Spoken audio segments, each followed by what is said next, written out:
Muy buenas noches a todo el auditorio de Infometrópoli. Ya estamos en nuestro programa de Reflexionando con una taza de café, mezcal, vino o lo que sea. Y eso a lo que corresponde a lo que sea, pues hoy nos tocó un whisky. Y para estar degustando, platicando, charlando y que este sea un programa ameno de conversación en el cual usted pueda digerir los temas que hablemos el día de hoy, pueda hacer una introyección de lo que estamos hablando y sobre todo reflexionar. Definitivamente los temas públicos son para reflexionarse, tener conciencia de ellos y sobre todo que usted sea quien se forme su opinión, que es lo más importante en este programa. Bueno, siempre me acompaña el licenciado Marco Antonio Aviña aquí, que para mí es un gusto, un privilegio, un honor que esté conmigo y que pueda usted también percibir sus opiniones, sus ideas de tanta trayectoria en el ámbito público como periodista, como un activista desde la izquierda, desde la oposición en mucho tiempo en este país y que de verdad para nosotros es un deleite, un gusto que esté con nosotros. Lick, muy buenas noches, ¿cómo está usted? Buenas noches, Rolando, buenas noches todos. Pues me tomaron haciendo apuntes todavía, pues preparándonos.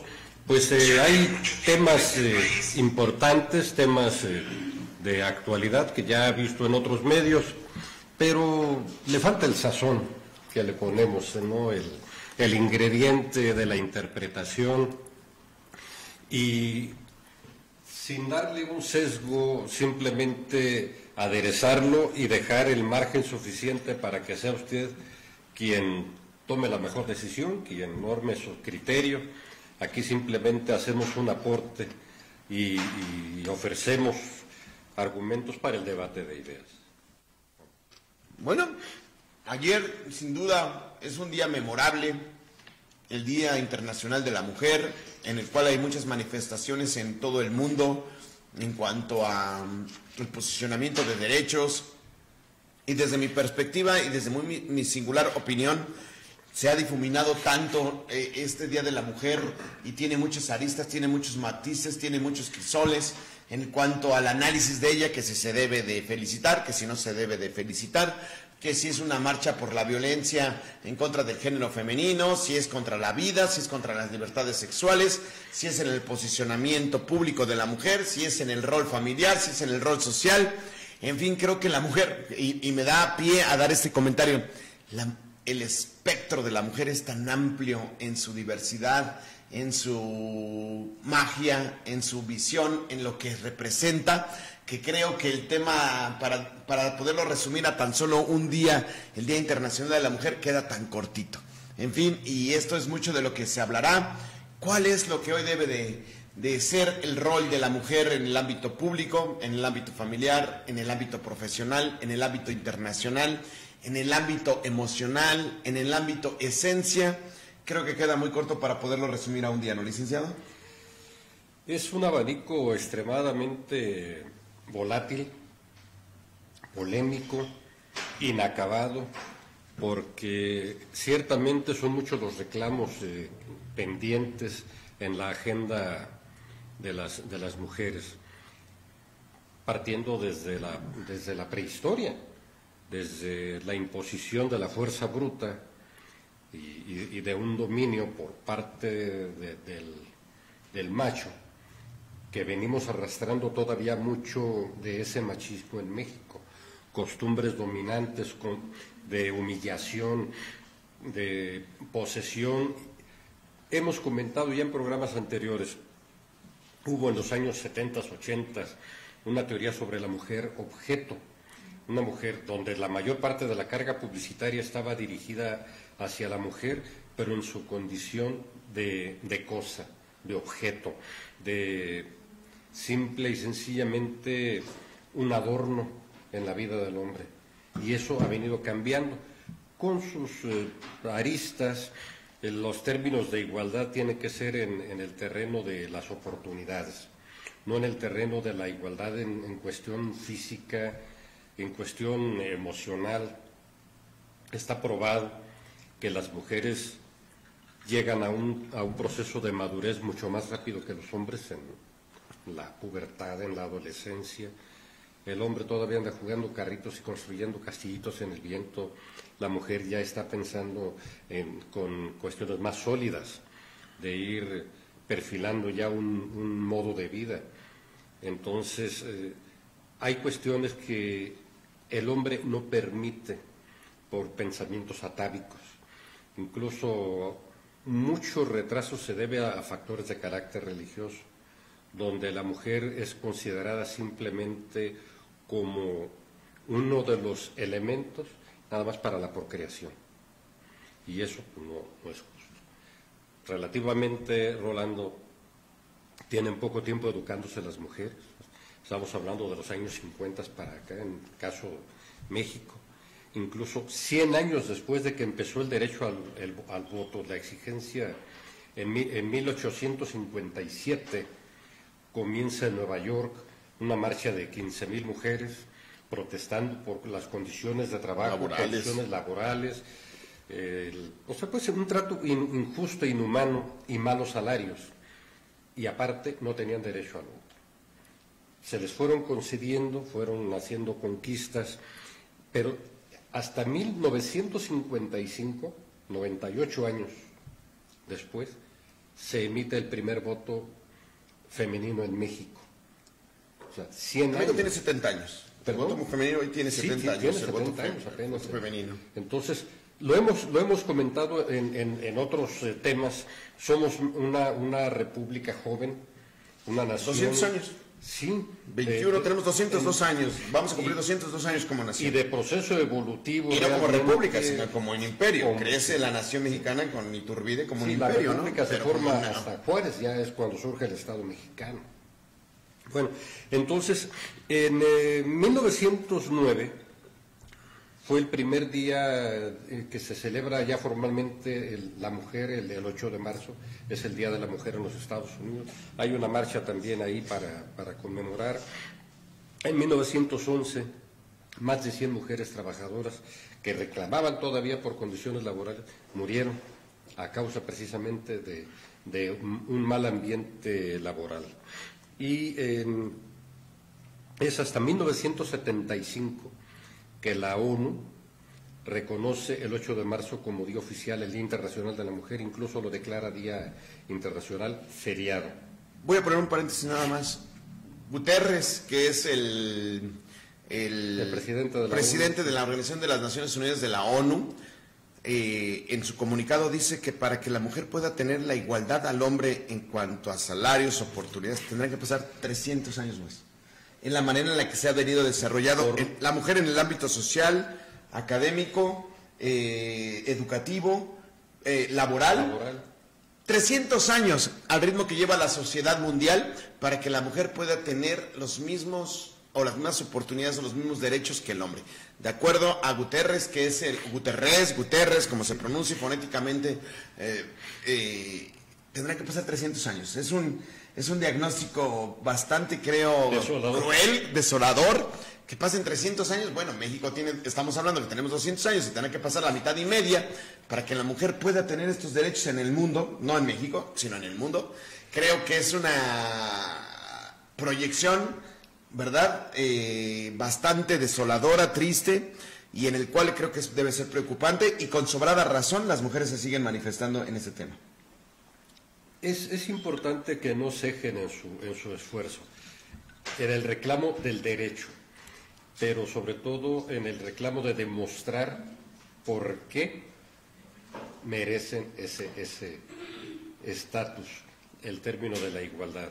Ya lo tienen en muchos casos, tenemos en todos los ámbitos de las áreas del saber, de las academias, de las ciencias, hay mujeres participando en decisiones importantísimas como jefas de Estado, como políticas, como senadoras, como administradoras, como capitanes de empresa, pues ya están ahí invadiendo, pero las condiciones de criterios salariales siguen disparejas. Y el acceso a la ciencia, el reconocimiento a la ciencia. También estuve viendo un pronunciamiento en cuanto al reconocimiento de la participación de la mujer en la ciencia, y todavía está muy atrasado, casi 10-1 en relación al hombre. Entonces, muy dispar el tema, por lo menos en el tema científico, la mujer está muy atrasada. Pero yo creo, no sé, licenciado, pero a mí me llevó a pensar en el México actual, todo lo que se ha hecho para que la mujer pueda ocupar un posicionamiento en honor a lo que es. Por lo menos en números matemáticos, si pensamos que la democracia es 50+1, pues entonces están representados los que son mayorías. Y en este país prácticamente la mujer y el hombre ocupan, en cuanto a cuestiones demográficas, 50% hombres, 50% mujeres en este país, por lo menos. Entonces, esto ha venido a desarrollarse o a plasmarse, materializarse en el ámbito político, en cuanto al tema de equidad de género. Hoy 50% de diputadas o de personas en el Congreso son mujeres, en los ayuntamientos son mujeres, en la Suprema Corte de Justicia, bueno, nada más ni nada menos que la presidenta de la Suprema Corte de Justicia es mujer, ¿verdad? Lo más que está haciendo unos papelones medios. Bueno, es eso, estamos hablando ahorita en otra perspectiva. 50% son mujeres, vemos, bueno, también vemos otro papelón con Esquivel, ¿no? Que el tema de ahí. En fin, quiero que usted sepa que la segunda mujer, hasta antes de que entrara Adán Augusto López, la segunda mujer más importante en este país, que es la secretaria de Gobernación, Olga Cordero, exministra, era mujer. Entonces, yo me preguntaba eso, ¿cuánto ha avanzado la mujer en el ámbito público en México? Yo creo que mucho. Ahora, si nosotros vemos qué ha hecho la mujer por reivindicar eso, para que su género tenga, por lo menos en el aspecto positivo de la norma, que es el papel, ese es el tema. Hay muchos temas, no podríamos terminarlos, no los podríamos acabar, pero que son cifras duras, las estadísticas y lo que está viviendo nuestro país en cuanto al tema de la mujer. Vimos las manifestaciones ayer y a mí me llamaron muchas cosas. Por ejemplo, el derecho del aborto, ¿verdad? Dicen, es mi cuerpo, es mi tema. Y luego veo una pancarta que raya en una pared de una mujer y dice, sí es tu pared, pero era mi hija. O sea, caray, creo que puede ser un tema nihilista, que no pueda tener fin en su análisis, pero que creo que de sobrada forma podemos decir que les asiste la razón en muchos temas, ¿no? Entonces, creo que cierto es que hay muchas mujeres que le hacen honor a su género, a su actividad y que han puesto tan en alto el tema de la mujer. Hay que trascender poco más de 2000 años de historia en el que la mujer ha sido un sujeto sin presencia. Entonces, a pesar de los grandes roles de, pues, por citar, Hipatia de Alejandría, Cleopatra, Marie Curie, o sea, estoy haciendo saltos en la historia tremendos, ¿no? Aquí José Ortiz de Domínguez. Leonora Carrington en el ámbito artístico. Carrington, sí. Frida Kahlo. Entonces, sí, es la astronauta mexicana últimamente. Es abundante. La primera mujer astronauta, Valentina Tereskova, una rusa también. Entonces, no cabe duda de la competitividad, de las cualidades, la capacidad que tiene la mujer. ¿Dónde pega la descomposición? En los segmentos de la sociedad mundial con menos acceso a la educación. Si tomamos en cuenta que seguimos arrastrando grandes sectores que no tienen buena información, recordemos que la toma de decisiones se da en base también a los referentes informativos, la capacidad de educación que has logrado acumular, no de cultura, la cultura es otra cosa. La educación, los valores. En base a eso es que desarrollas actitudes de respeto para con los demás. Y cuando alguien no está lo suficientemente educado, no tiene ese tipo de consideraciones. Todos esos convencionalismos, todos esos valores le estorban. Entonces, por eso vemos mayormente hombres que son muy agresivos con las mujeres. Y además, confluyen otros factores, la formación familiar, las condiciones en que se da la relación de familias, si son familias funcionales, disfuncionales, si tienen apremios económicos. Incluso si son familias que vienen del aspecto rural, si son citadinas, entonces, ¿verdad? Si son, incluso... Pega muchísimo, sí, pega muchísimo, sobre todo, toda la carga va contra la mujer. Pues no podemos decir más que, por lo menos, hablaré en voz propia y sustentando mi opinión, que estoy a favor de todas las manifestaciones del tema de reivindicación de derechos para la mujer y de reconocer lo que hoy siendo la mujer, yo se los dije, tengo la suerte de estar frente a grupo en la universidad y se los dije, creo que en el fondo mucho de ello el hombre le tiene miedo a la mujer. Porque lo hemos dicho, y usted lo ha dicho, licenciado, y eso se lo aprendió usted.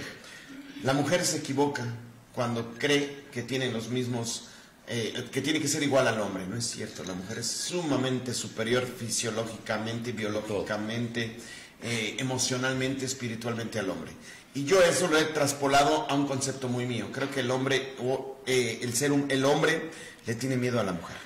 Y en la medida que saben que tienen derechos y que la mujer pueda ocupar ese espacio materialmente, por mucho tendrá tantas posibilidades de ser superior al hombre en tanto académicamente, laboralmente, emocionalmente, intelectualmente, que el hombre. Y tan es así que en este país es muy, pero muy, muy probable que sea una mujer la próxima presidenta de la República. Si hoy salen las encuestas, ¿quién tiene mayor intención de voto en México? Es una mujer, Claudia Sheinbaum. Esa es la verdad. Nadie tiene, ninguno del partido que usted le ponga, de Morena, del PRI, del PAN, de la que usted quiera. Hoy quien sale hasta arriba de las encuestas, de acuerdo a Mitowski, a las más serias, es Claudia Sheinbaum. Y es muy probable que en este país post-revolucionario, que ha tenido como estructura el machismo, todavía conservadurismo, y no porque seamos retrógradas o atávicos, porque la historia así lo dice. Lo he dicho aquí, cuando sale la primera constitución liberal, que estamos hablando de que hay reivindicación de derechos y que es de lo más humanista que pueda haber, solamente estaba dirigido para el hombre. La Declaración de los Derechos del Hombre y del Ciudadano de 1789 en Francia.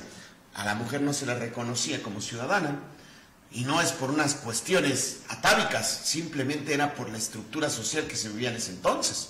Entonces, creo que este México bárbaro, este México que todavía, y hablo de un México bárbaro, no del que habla Lorenzo Córdoba, sino de ese México bárbaro que le ha costado la reivindicación de derechos a través de las armas, ¿verdad? En el cual, por naturaleza, protegen a sus mujeres, ¿verdad? Y entonces, cuando protegen a sus mujeres, quieren que sus mujeres estén a salvo.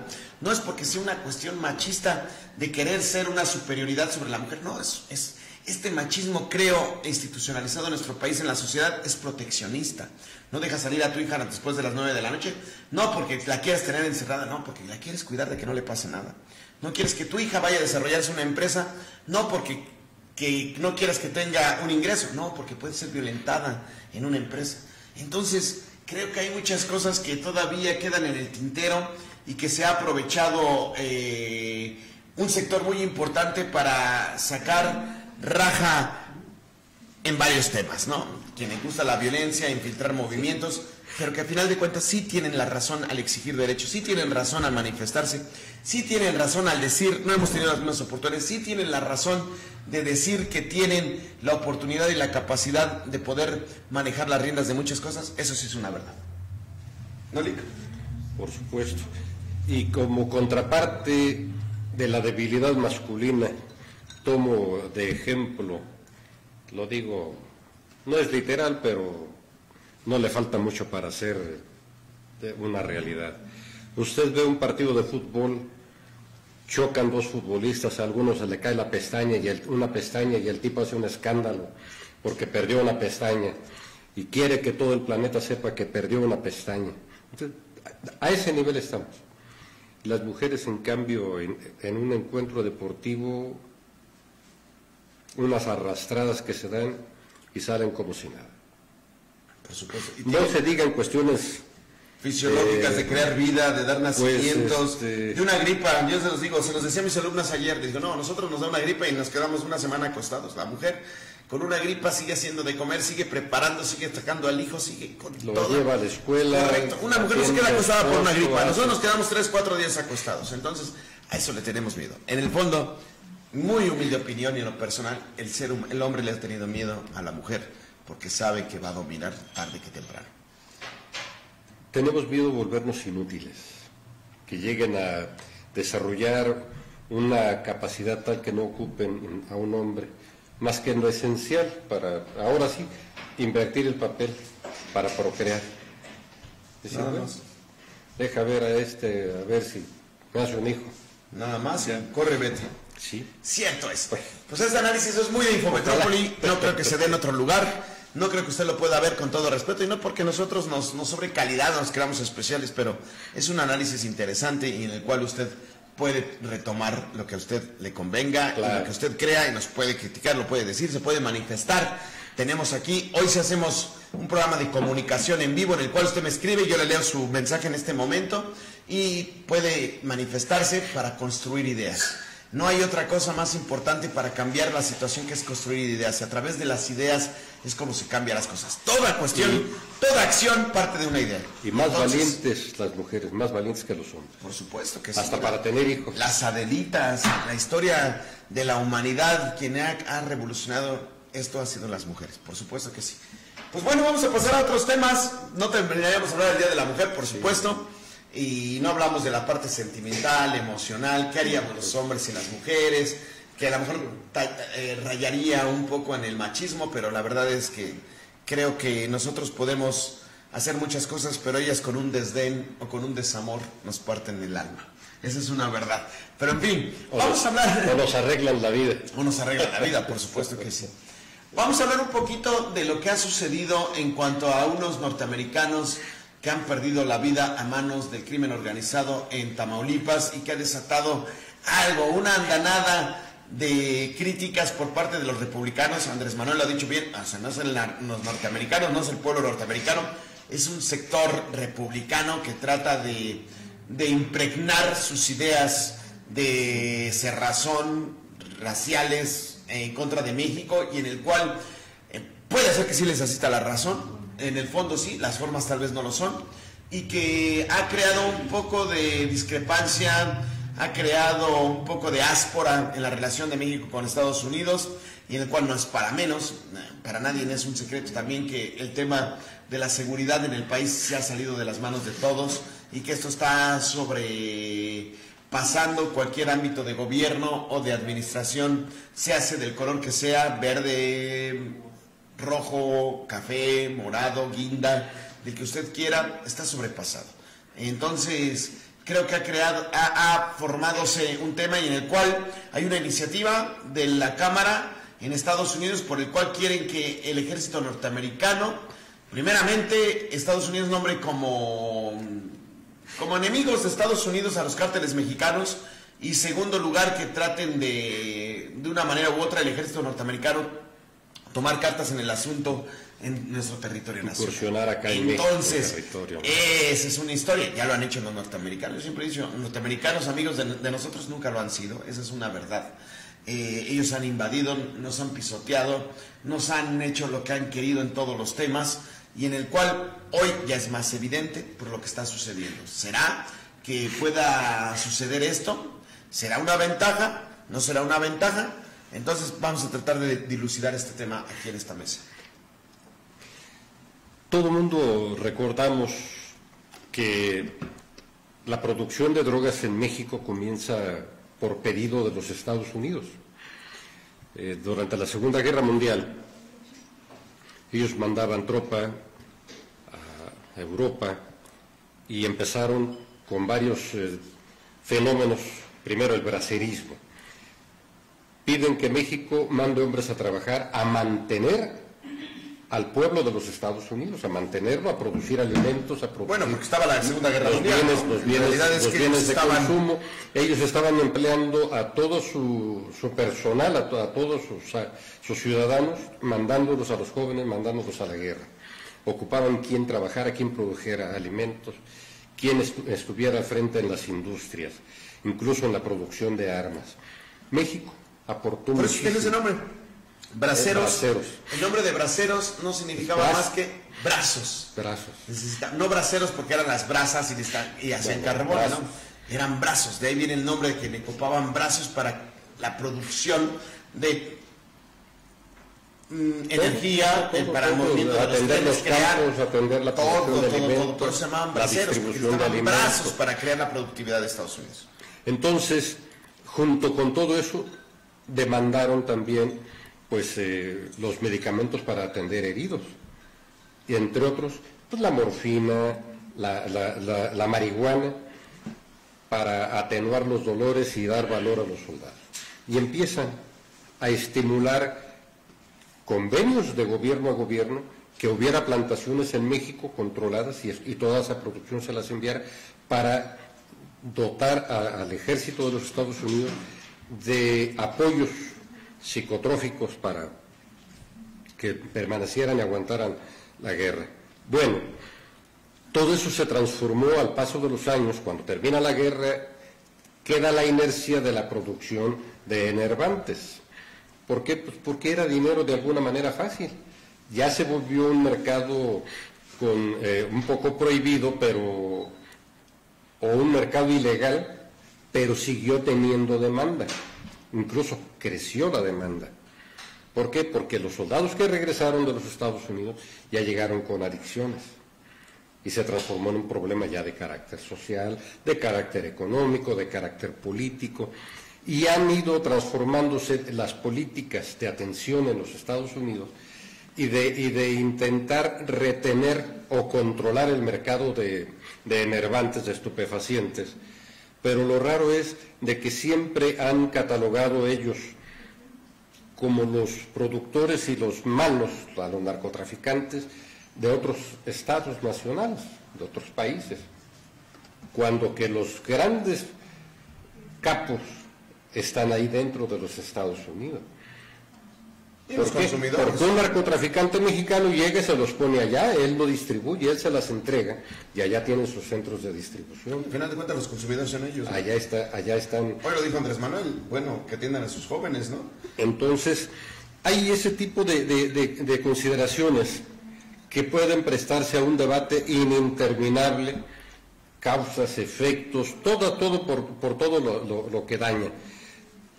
Lo peor que está sucediéndonos como sociedad a nivel mundial es el uso ya de precursores químicos y de drogas tan adictivas que los que la prueban una o dos veces quedan enganchados. Yo he empleado un término, pues es muy ofensivo, pero no encuentro otro. Quedan idiotas. Son idiotas, los dejan dependientes, y esto va generando un problema muy grave de salud. ¿Por qué? Porque junto con la adicción, con la idiotez en la que están enganchados, empiezan a robar, empiezan a delinquir, empiezan a cometer una serie de actos contra la sociedad, contra sus familias, y se vuelven un peligro para todo el mundo. Está pasando en Estados Unidos, está pasando en México. Antes no era un problema de México. ¿Por qué? Porque la drogadicción era relativamente baja.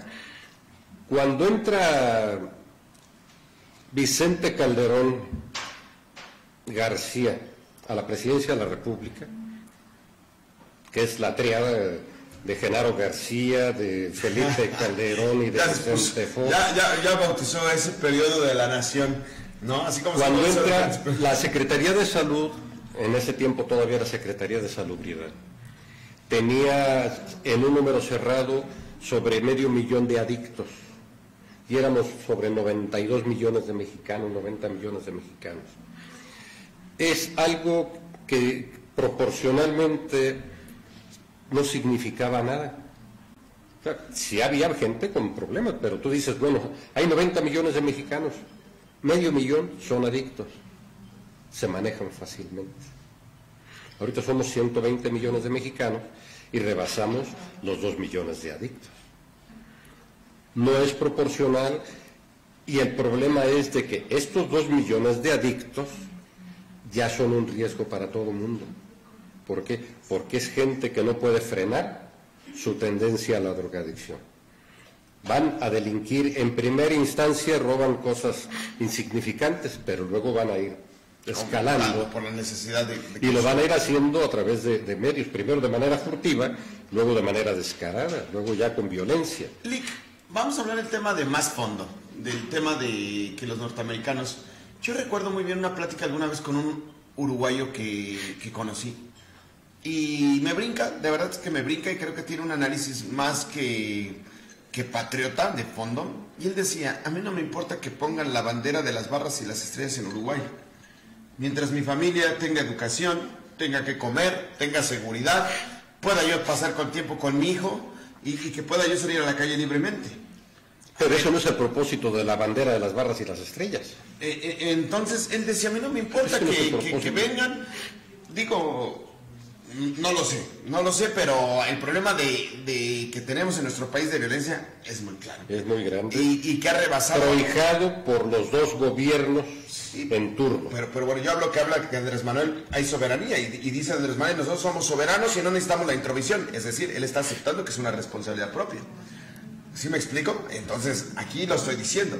Él lo está diciendo, es un problema de nosotros. Es un jefe de Estado y esa es la posición que debe tener.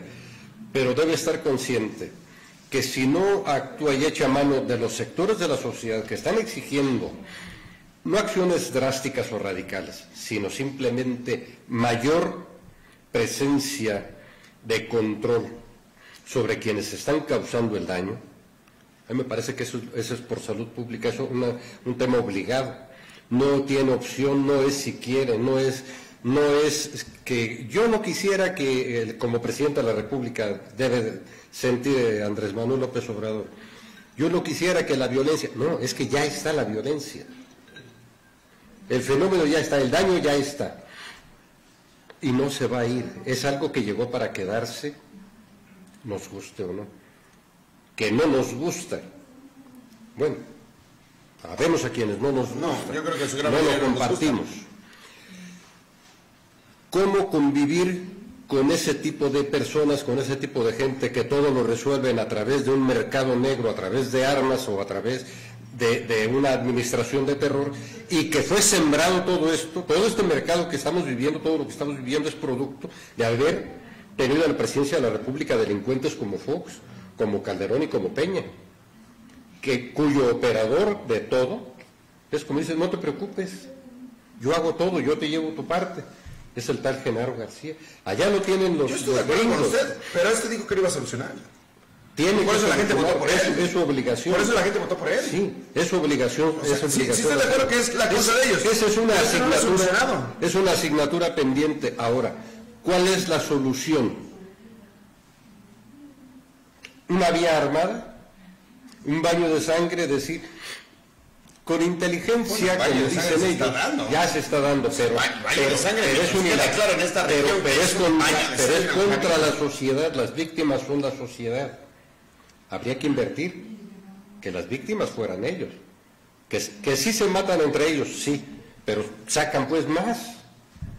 Entonces tiene que haber, ahí Andrés Manuel hizo esos programas de impacto social, de darles becas a los jóvenes, de generar oportunidad para que estudien, de acercarlos a los libros. Eso es para decirles, no todo es la fantasía de estas porquerías. No te metas a eso. Hay forma de hacer una buena vida. Habrá los que dicen, a mí me gusta eso.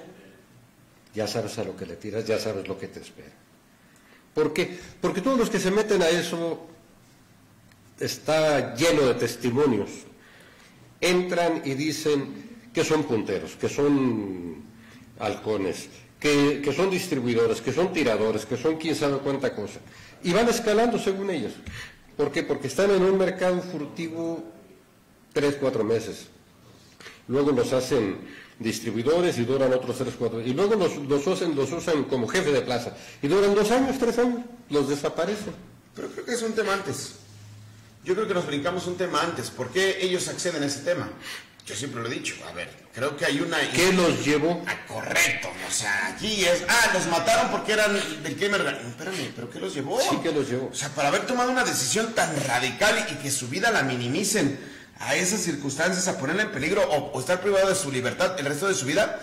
Tiene que ser un detonante. ¿Qué los llevó? Que haya un muchacho que llegue y diga, no le hace que me maten. Correcto. Voy a usar una camioneta del año 2 meses, 3 meses. Voy a traer pistola, voy a traer rifles, voy a traer... dinero, mujeres, monedas, cadenas, no me importa. O sea, me quedo pensando, ¿sí? ¿Qué lo llevó? Y no es que esté haciendo una apología. No es que esté haciendo una apología de ello, no. Es una fantasía. Es una realidad. Y yo le he dicho, se han equivocado siempre. Los Vicente Calderones, García Lunas, se han equivocado tanto como los López Obradores. Se han equivocado. Este país lo menos que les ha interesado es pacificar y sumar a las víctimas. Bueno, porque ellos son víctimas. Genaro García no se equivocó. Resultó todo lo que ellos quisieron hacer. Bueno, o sea, es la escuela de ellos lo que está ahorita. Pero para beneficio de nosotros se equivocaron. Ah, no, pues es que nunca pensaron en los beneficios. Andrés Manuel, bueno, yo creo que es lo mismo. Ser malintencionado y ser tonto, los resultados son los mismos. Es igual de grave, ¿eh? Ser tonto en un tema en el cual la gente deposita en ti la confianza para que cambies la cosa, los efectos son exactamente los mismos de que seas. Muy sensible. Entonces, yo siempre lo he dicho, no los han tomado en cuenta a las víctimas. Ellos son víctimas, hombre. Las personas que están encarceladas son víctimas de algo. De que no se les ha dado oportunidad a una familia, no se les ha dado nada. Entonces, yo no estoy haciendo una apología. Y los verdaderos narcotraficantes son gente honorable. Sí, no, son dones. Ni siquiera aparecen. Siempre lo hemos dicho, honrando las palabras de Fernando Tejeda, ¿no? Son a Miguel Ángel de Quevedo, ¿no? Son don dinero, señor caballero, ¿no? Tienen dinero y se sientan en las grandes mesas y conviven con los políticos y ellos son de pipa y guante y todo. En realidad es un tema muy, muy importante que se debe de analizar y que le podemos decir, a ver, ¿qué está sucediendo? Y a final de cuentas, si es el ejército americano, si es el ejército norteamericano, la ciudadanía vuelve a quedar en medio de rapaces republicanos o de rapaces políticos. Retomo lo de los jóvenes estos de Nuevo Laredo. Detuvieron a 4, atacan a 4, los levantan, matan a 2, matan a una jovencita que iba pasando ahí, un daño colateral. Lo que le llaman daños colaterales, dicen, ¿no? Con un cinismo rimbombante. Como si no fuera vida importante, ¿no? Matan a 2, uno está grave, el otro apareció más o menos bien. Pero ya hay información en varios medios de que estas 4 personas estaban haciendo viajes para el trasiego de drogas. O sea, no eran turistas convencionales, vaya. No era gente que estuviera paseando en México o que hubiera venido de compras o algo. Ellos estaban haciendo también algún tipo de trafique. Falta lo que digan las autoridades. Independientemente de eso, ¿cómo es posible que las aduanas sean tan permeables? Tú has pasado muchísimas veces por aduanas, yo he pasado por aduanas, que te quitan hasta los calcetines cuando les da su gana, que hay una revisión rigurosa de todo lo que llevas o lo que traes, y te preguntan, aparte te hacen una entrevista. ¿Cómo es posible que pasen cantidades industriales de porquerías de aquí para allá y de allá para acá? Dinero, armas, todo. Los precursores, los químicos, ¿cómo llegan? Dicen que de China. Yo no creo que llegue nada más de China. No es China nada más la única que tiene laboratorios para producir fentanilo. Llegan a puntos, pues no en todo el país hay puertos, entonces verdaderamente hay por ahí un boquetote por donde entran barcos enteros, aviones completos. No es cosa que lo traigan en la cajuela de un auto o alguien en su cartera, que es lo que andan, con lo que nos asustan a todos los viajeros. A mí lo que me llamó mucho la atención, ¿cómo es de hábil? Yo no sé si es Andrés Manuel, yo siempre he dicho que Andrés Manuel no tiene esa capacidad, con toda honestidad, porque conocemos al Andrés Manuel del 2006, de ese hombre que le gana el encuentro, que es poco pensante, con todo respeto lo digo, no lo digo nada, pero me llamó mucho la atención cómo ha manejado este tema. Dice, los republicanos. O sea, no se enfrentó contra el gobierno de Estados Unidos. Y aparte dice, vamos a llamar a los mexicanos allá a que no voten por ese partido. Correcto, pues el otro feliz Joe Biden va a decir, qué bueno que me estás poniendo a los... Luego dijo, nosotros respetamos la soberanía de México. Y qué interesante, qué manera de verdad, lo dijo muy claro, los republicanos. Entonces los republicanos hoy son oposición en Estados Unidos, ¿verdad? Y que tratan de consolidar este discurso del odio en contra del mexicano, refrendando lo que decía Trump, ¿no? Del muro y de los mexicanos, y los mexicanos son narcotraficantes, los bad boys, los bad men, como lo decía. Entonces Andrés Manuel, qué mente tan maquiavélica está atrás de Andrés Manuel López Obrador para decir, no, los republicanos son a través de sus congresistas, y entonces no habla del pueblo norteamericano, no habla del gobierno norteamericano, y entonces se enfrasca con un partido político que hoy en día no son y que no estarán hasta después de su gobierno. Entonces queda claro que las relaciones, dicen, yo he escuchado a Ezra Shabot, a esos periodistas que quieren todo para que no le vaya bien a Andrés Manuel López Obrador, decir contra los norteamericanos. No es cierto, Andrés Manuel, lo dicen que Andrés Manuel y quien se ha manifestado no es el gobierno de Estados Unidos, no es el Congreso de Estados Unidos, no, son congresistas republicanos que son un sector nada más de Estados Unidos. ¿Sí? Correcto, entonces, bueno, pues ahí hay que ver, que creo que va a volver a ganar la partida Andrés Manuel López Obrador con este tema. ¿Le asista o no le asista la razón?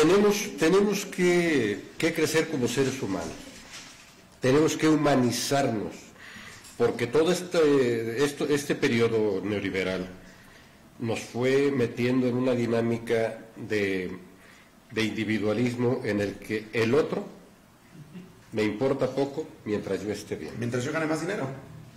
Aquí entonces, eso es el capitalismo.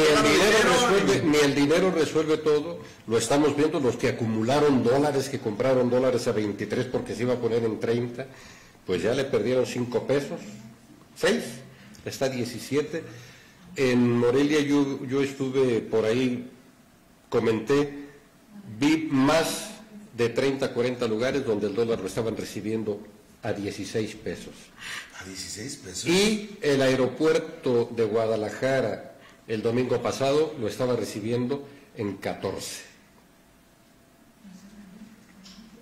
Hay para que saquen números los que están con un afán de dinero, así como que hoy compro 100 y mañana tengo 500. Eso pues no existe. No existe. En un régimen especulativo, sí, cuando tienes información privilegiada, que es lo que estuvo ocurriendo en México durante mucho tiempo. Decían desde la Secretaría de Hacienda, en 3 días hay devaluación, y empezaba la compradera de dólares. Sí, claro. Y el día de la devaluación agarraba a todo el mundo bien fregado, y los que compraban dólares, a duplicar, a triplicar sus fortunas. Por eso se hicieron muchísimos ricos. Tenemos empresas... Claro, tuvieron en la devaluación del 94. Tenemos empresarios muy enojados por varios factores. Uno, los obligaron ya a pagar impuestos. Tienen que pagar impuestos. Lo que debieron hacer siempre, que nunca pagaban nada. Desapareció su ingeniería financiera, en la que a través de una simulación te pago el impuesto, pero requiero que me lo devuelvas por esto y por esto y por esto. Compré coche del año, compré esto, compré el otro, compré avión. Y ahí va el dinero de regreso. Entonces, nos estaban cobrando por vivir en México, les estábamos pagando, les estábamos haciendo ricos. Se acabó eso. Esa es una de las grandes molestias. La otra, ya no tienen créditos a fondo perdido. Piden un crédito, sí, el gobierno les sigue soltando dinero, pero tienen que garantizar, tienen que pagar.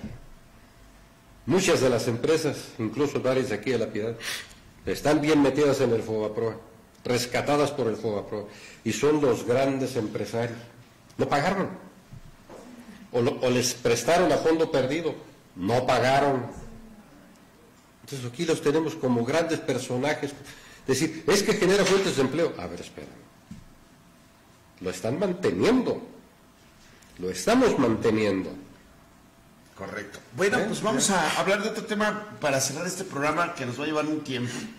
Es el tema de la división de poderes de nuestro país. Recordemos que la base de una república es la división de poderes, el ejecutivo, el legislativo y el judicial. Y yo siempre lo he dicho como académico, hoy tenemos una nueva división con los órganos constitucionales autónomos, ¿no? Que ni son ejecutivo, ni son legislativo, ni son judiciales, porque no pertenecen al poder centralizado a través del gobierno de la República o bien del Ejecutivo. Son órganos diferentes, ya no es ni el legislativo, ni el ejecutivo, ni el judicial. Y entonces hay una pugna, ¿verdad?, con el Instituto Nacional Electoral, en el cual, ¿cómo se estructura? Bueno, pues se representan los ciudadanos a través de diputados y los senadores representan a las entidades federativas y en el cual creamos un congreso, en el cual en teoría, no en la práctica, en la cual la teoría representan a los ciudadanos, en la práctica representan a los partidos políticos y a los que están en los gobiernos. Pero en teoría ellos crean la ley y en caso de que el Ejecutivo haya controversia, tenemos un poder judicial para que pueda discernir y explicar en qué sentido debe de ser tomado el texto constitucional, que es el donde están plasmados los valores y la forma en que nos vamos a regir como país, tanto como los derechos humanos en su parte dogmática, en su parte orgánica, cómo se estructura el Estado. Entonces, pues ahora vemos que han gritado a los cuatro vientos, ¿verdad? Que sobre todo Lorenzo Córdoba, que es ahora el presidente de la Comisión o del Instituto Nacional Electoral, que es el presidente ciudadano, ¿verdad? Consejero, el presidente consejero del Instituto Nacional Electoral, pidiéndole a la Suprema Corte de Justicia, o sea, un órgano constitucional autónomo pidiéndole a otro órgano para que eche abajo esta reforma del Plan B que se le llamó de Andrés Manuel López Obrador. Y entonces, bueno, pues hay una característica interesante que reduce el presupuesto al Instituto Nacional Electoral y entonces tienen que salir muchos de trabajar y ahora resulta pues que es una suma millonaria para poderlo liquidar de acuerdo a nuestras leyes laborales. Esa es una de las problemáticas materiales que se está enfrentando esta reforma. Pero aquí vemos claramente que otro poder muy interesante que es la Suprema Corte de Justicia, en el cual Andrés Manuel quiso posicionar personas en la Corte y pues le salieron fiascos como esta señora Esquivel, que es una verdadera plagiaria del aspecto intelectual y que no supo posicionar personas dentro de la Suprema Corte de Justicia, que históricamente en las repúblicas, los gobiernos en turno ponen personas afines a ellos, por lo menos en cuestiones ideológicas, pensando de la mejor manera, ¿verdad?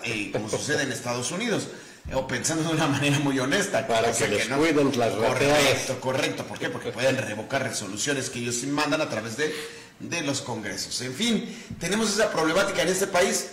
Debo de decirlo como un paréntesis, que yo aplaudo, esto no sucedía. Y lo dijo Andrés Manuel, ella lo debe de agradecer, y sí le doy la razón. Ella es presidenta por mí, porque hoy sí respeto la soberanía de la Suprema Corte de Justicia. Eso sí es una verdad. Sí, pudo vetarla. Claro, no, o pudo haber hecho otras cosas, ¿verdad? Está respetando la cosa que en este país no se había hecho. No se había hecho. Cosa que en este país, eso sí no se había hecho. Entonces, eso sí es una verdad. Que haya una independencia de poderes, que ningún poder esté supeditado al otro. Por ejemplo, el Congreso pues está supeditado a Andrés Manuel López Obrador, ¿no? Por lo menos en su mayoría simple. Y en la legislatura pasada pues tenía la mayoría calificada que se requiere para hacer cambios constitucionales.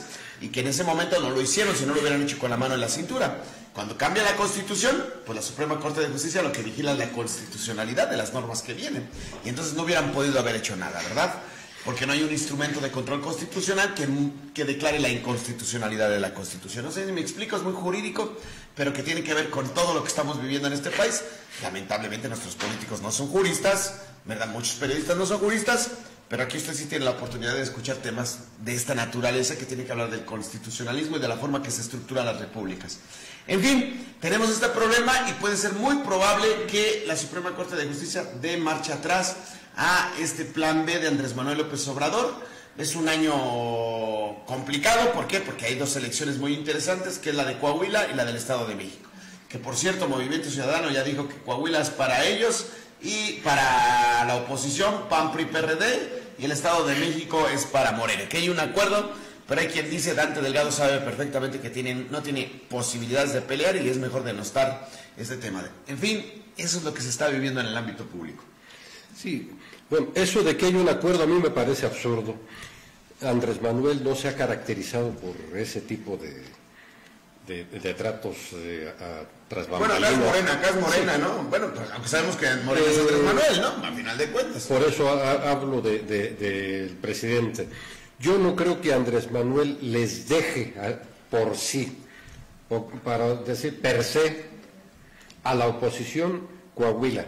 Allá hicieron una designación polémica que está por verse si fue la acertada o si va a ganar la oposición, pero no como concesión, sino que simplemente los coahuilenses toman la otra opción en rechazo a lo que Morena designó. No me meto en nombres porque además no los retengo. En el caso del Estado de México,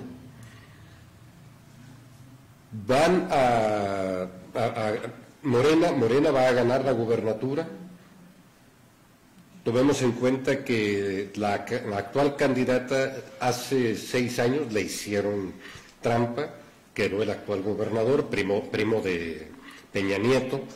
El Estado estaba el Estado federal, el Estado nacional, en la presidencia de la República se metió a ese proceso electoral, le ganaron a Delfina, la maestra Delfina, y ahora ella, bueno, tejió fino, hizo un trabajo que la tiene bien posesionada, nada más es falta y va a ganar, va a ser gobernadora. Sí, le tejieron fino, ¿no? Es lo más significativo, no es que gane el Estado de México, es que ahí está el grupo Atlacomulco. No, lo atractivo es que el Estado de México es el que más electores tiene en este país. O sea, la verdad es que ni siquiera porque está el grupo Atlacomulco. Entonces, en este país sabemos que hay un contubernio, la verdad es que hay un contubernio Morena-PRI. Por eso no vamos a ver a Peña Nieto en la cárcel, por eso no vamos a ver a más expristas. Hay un contubernio de decir, a ver, que haya una transición partidista, no ideológica, partidista, y que hemos tenido cambios de partidos. Claro, esa es la que es, hay una situación. Hay que reconocer, lo tuvimos con Fox, lo tuvimos con Felipe Calderón, y no pasó nada, empeoró todo. Fue un acendramiento del régimen del modelo priista, lo más recalcitrante del conservadurismo, se enquistó para medrar. Es cuando peor le ha ido a México. Llevaron al país a los límites de un alzamiento popular, de una insurrección social. ¿Por qué? Porque yo con todas las salvedades, recuerdo en 1989, cuando estaba una efervescencia tremenda contra el régimen y se había desatado ya una represión. La salida al fraude electoral, al golpe de Estado de Carlos Salinas, a la usurpación de Carlos Salinas, fue, en lugar de ir a la rebelión, fue formar un partido que fue el Partido de la Revolución Democrática. Ese partido aglutinó y se canalizaron ahí todos los ímpetus, se desahogaron todas las energías, fue un catalizador, en el que por eso empezó a ganar un montón de posiciones políticas, porque ahí se vació la inconformidad popular. Es algo similar a lo que está sucediendo con Morena. ¿Cuál es el problema? Que en cosa de 35 años, del 88 para acá, Rolando, hemos ido ensayando modelos. Vamos ensayando modelos y vamos jalando a la sociedad a un voto masivo, pero sin el uso de la razón en el modelo de país. A lo mejor voy a cometer un exabrupto porque estoy medio eufórico, pero me estoy conteniendo. Votaron por Andrés Manuel por un hartazgo, ya no aguantábamos a los otros. Andrés Manuel supo ser el catalizador, jaló todo y llega. Y ahorita, precisamente por eso, él es el foco de ataques. Atacan a él y atacan a Claudia Sheinbaum. ¿Por qué? Tú lo acabas de decir ahorita. No hay encuesta donde la pongan ni siquiera al parejo, en todas está arriba. Y con un puntaje envidiable. Entonces, vienen ataques fuertísimos contra Andrés Manuel, contra ella, acusaciones, vienen trascendidos. Ya se acabaron mágicamente las fallas en el metro. Nomás le apretaron las tuercas al líder del sindicato del metro y se acabaron las fallas que había cada 2-3 minutos, cada 2-3 horas. Se acabaron los conductores de los convoys borrachos, toda la serie de anomalías que traía el metro, ya se acabaron. No les funcionó. Están buscando otros escenarios para construir y meter a la sociedad en esa dinámica para hacer señalamientos de decir, no sirven. cuando los que no sirven, y lo demostraron durante 80 años o más, fueron ellos. Entonces, es gravísimo lo que podemos vivir en el próximo año si no sabemos encauzar la voluntad popular. No un voto masivo ignorante, tiene que ser un voto basado en la razón. Tenemos que construir ciudadanía, tenemos que conquistar nuestros derechos. Los derechos no nos los van a conceder jamás, Rolando, lo sabemos, tú como abogado sabes bien. No hay un solo derecho en la Constitución que sea una concesión del Estado. Lo garantiza porque no tuvo de otra.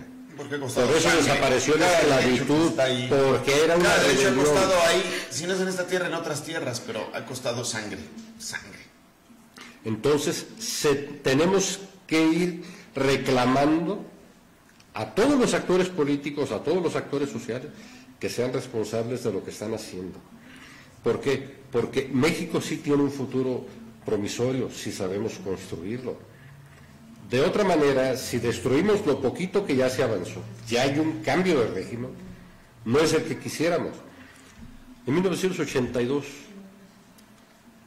Juan Rulfo ya para morir, estaba a meses de morir.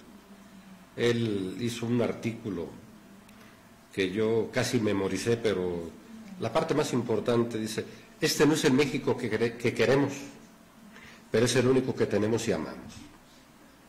Entonces, si queremos preservar México, si queremos construir México, tenemos que construir un consenso sobre quiénes son realmente los enemigos de este país, quiénes son los enemigos de la sociedad,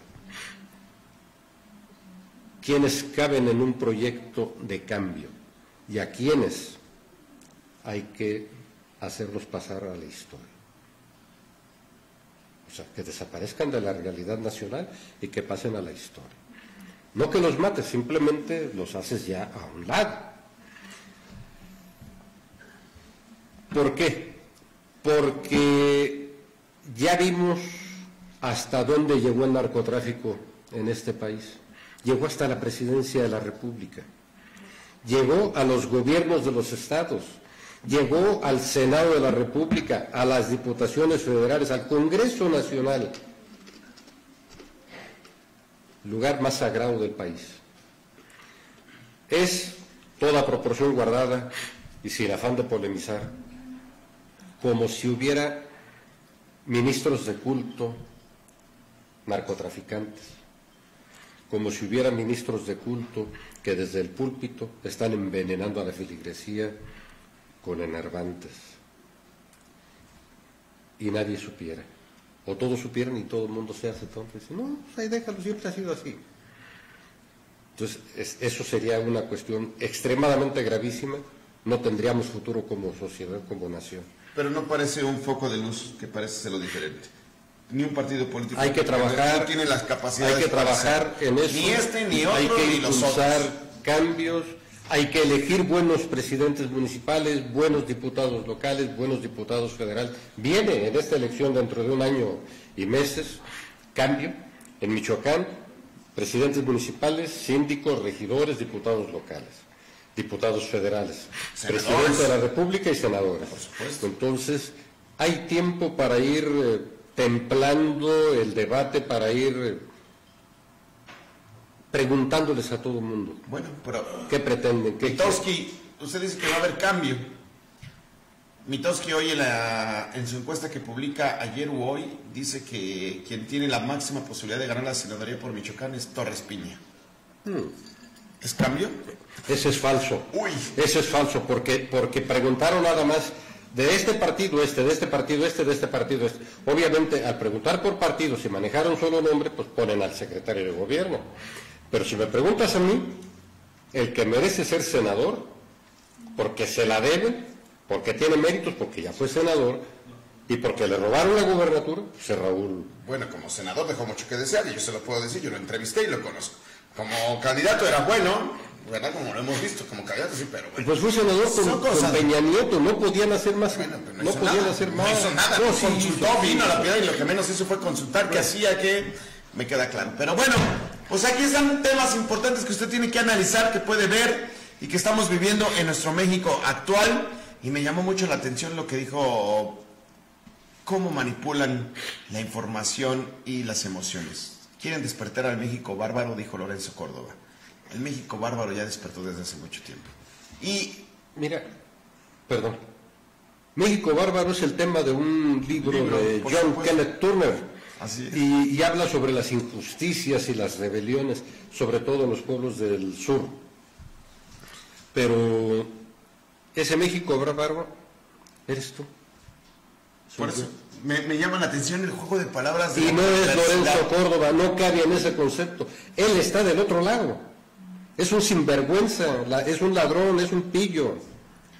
Pues ahí está temas de interés que usted, caray, este programa lo hacemos con la mejor intención y como dijo un día Fidel Castro, la historia, él dijo, la historia nos absolverá. Y yo algún día diré, estos programas quedan grabados, estarán ahí para la posteridad. Y con todo respeto y con toda honestidad y con toda humildad, creo que muy poco se hace. Y yo no los veo, ni con Ezra Shabot, ni con Zuckerman, que lo he estado viendo, ¿verdad? O ¿cómo se llama? Zuckerman, sí, he estado viendo en el 11 que se llama sí, Diálogos por la Democracia, en fin, claro que no. Aquí se habla respetando opiniones. Déjalo en diálogos. En diálogos y que algún día la historia se acordará. Si no, por lo menos nuestros descendientes vendrán y dirán, esto es lo que hacían como periodistas, o como periodistas. Decía Facundo Cabral, soy el orgullo de mi abuela, que fue la vergüenza de la familia.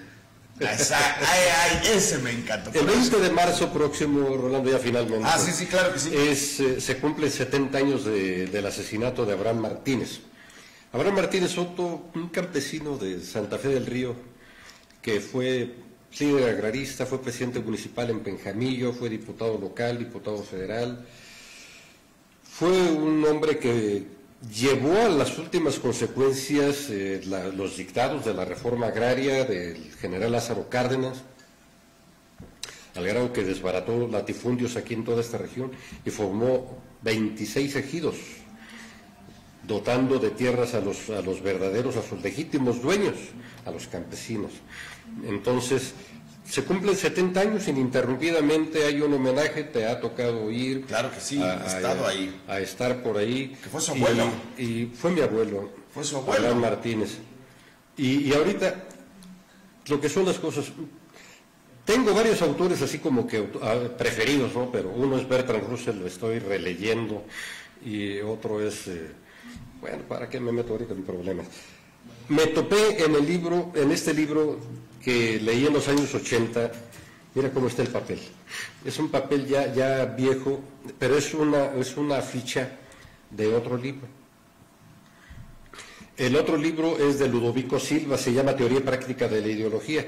Es ciencia marxista, pero me llamó la atención este parrafito, dice, la hipoteca que tiene el campesino sobre los bienes celestiales, ojo, la hipoteca que tiene el campesino sobre los bienes celestiales garantiza la hipoteca que tiene la burguesía sobre los bienes del campesino.